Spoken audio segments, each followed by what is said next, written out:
Hello. Yes, kapag book nyo na siya gamit yung Klook, merong booking confirmation na ise-send sa email nyo.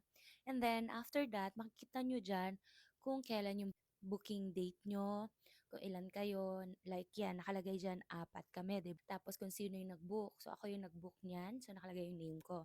Tapos, yung 4 na yan, kapag dating nyo dun sa hotel, i-check nila yung passport ng 4 na tao na nakabook dyan. And then, para mas maganda yung communication nyo, pwede nyo silang i-email directly. So, ito yung email ibibigay ko para po kapag may mga concerns kayo, katulad ng ginawa namin.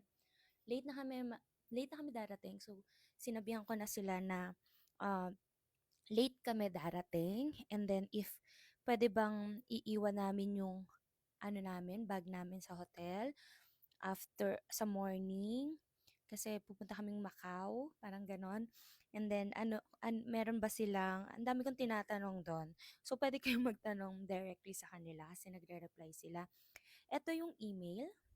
Save and use my Klook code, KLOOKLOURIS, to get 5% discount in hotels and activities. For Agoda, 10% in hotel, Agoda Luris, and for activities, Agoda Luris B. You can also use other discount codes in the caption. Enjoy po and be safe!